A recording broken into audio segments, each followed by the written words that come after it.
Good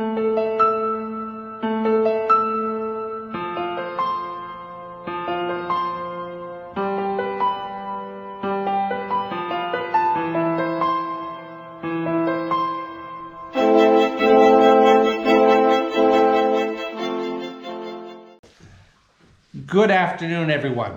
My name is Rob Warren. I am the vicar of All Saints Church in the city of Rome. We are an Anglican congregation right downtown. Normally at this time of year, we have a Palm Cross making party on the Saturday before Palm Sunday. That would be next Saturday. But this year, given the present circumstances, we're not able to do that. And so what we've done is we've sent home palm fronds with members of our congregation.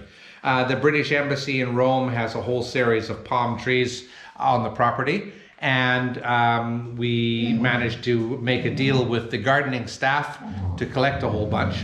And so we have these palm fronds. And I thought, well, we're going to do this, and we're going to do this for our congregation, but there may be other folks who are out there who are forced to make their own palms this year and might need to know how to do it. So we thought we would make a slight instructional video. So when you get your palm fronds from either the company or from the local palm tree, what you end up with is something that is sort of joined together. So the very first thing you do is you make two cuts. You cut the end off square, and my suggestion is you cut the narrow end at an angle, and you end up with something that looks like this. You then split it into two, and so that you've got two pieces of palm. And the way you do it is you put it, first of all, at 90-degree angle. And when we were in Scotland at our little congregation there, there was always a story that went with it. We had a lot of children in our church. And so it's bunny goes behind the tree, bunny comes in front of the tree. So what you're left with then, and you make good creases so that everything works out well, you're left with an open bit at the front and a closed bit at the back. And you want the closed loop facing you, okay? Now what you do is the part that goes down, you then fold it up so that it's standing straight up, and you make a good crease at the bottom. If you don't make creases, your palm cross will fall apart.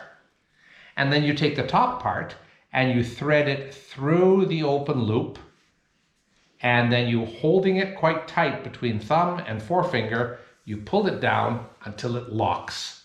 Now, if you have a locked piece like this, you have done the most difficult part already. The only thing that remains to you now is to make the arms of the cross and the vertical part. So you go through an open loop at the top, and you figure out what will be likely halfway along, and then you go back and you put it through so that the little itty bit is inside the other loop, and that's not even, so you even it out so that it is two equal pieces, and then you pinch them.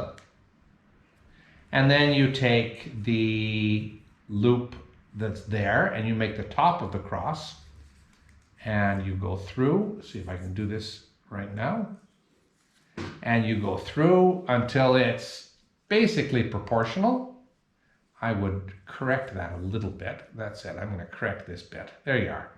And you pinch it at the top.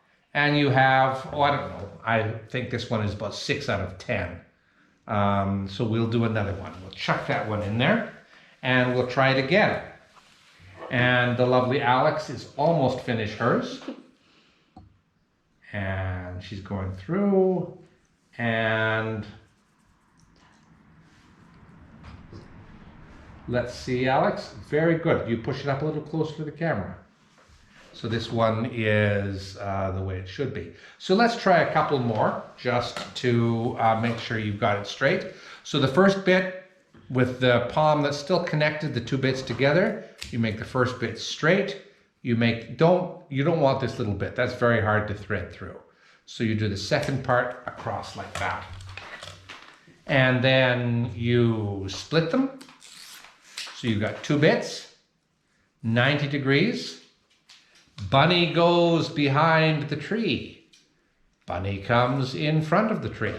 You have an open bend in front of you. You don't want that. You turn it around so you've got a closed loop facing you. You take the bottom part and you push it up and you make a nice crease so that it stays put. Behind. You take the top part and you put it through here, holding it tight between thumb and forefinger. You pull it through until it locks. Now, once you've got this done, you've done the hardest part. So you then put one bit through. You aim it so that it's more or less halfway along. And you take the other bit and you put it in so that the little free end is inside the other loop, like that. You don't want it. So, and you adjust it until it's basically halfway through. And when you're satisfied that the two ends are equal, you pinch them. You then turn it around, so you've got the other closed loop. You go through like this, and you get the vertical part of your cross. How are you doing, Alex? Good. You're surviving? There we are. And hers is much more aesthetically pleasing than mine. So anyway, for our congregation at All Saints Anglican Church in Rome, and for any of you who are looking in this year or some subsequent year to make your own palm crosses, that's how we do it. There are a million ways of doing it, and this is just the way that we have figured out that gives us a good collection of palm crosses. And as I said, there are men and women in my congregation who will be making these today. And we wish you a blessed Holy Week and a wonderful Easter. Thank you very much.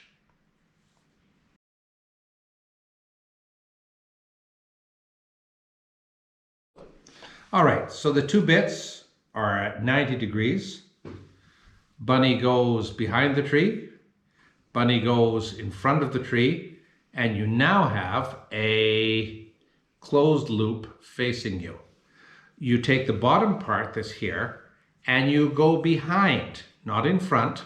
That's a very common error. You go behind so that you can go down again through the closed loop, holding this tightly between your thumb and your forefinger, pulling it down until it locks. Once you have a locked, once you've locked these two bits, you've done the hardest part. You then you need a closed loop in front of you. You go up and put this through the closed loop. You aim it so that it's more or less halfway along. You go through the other loop in such a way as the loose end is in the middle of the other loop. You set it up so that it's basically 50-50, and then you pinch the two ends. To get the top of the cross, you take the part that's below, you go through the closed loop that's in front of you, you make it more or less proportional with the other two arms, and you pinch the top. And there you have a completed palm cross. If you have ordered them, they may be a little drier, in which case you need to soak them overnight before you use them. Ours are very green. Literally, these were cut off the tree 4 days ago. And so ours are very green, but you may have to soak them overnight if yours are dry. So have a great day and a wonderful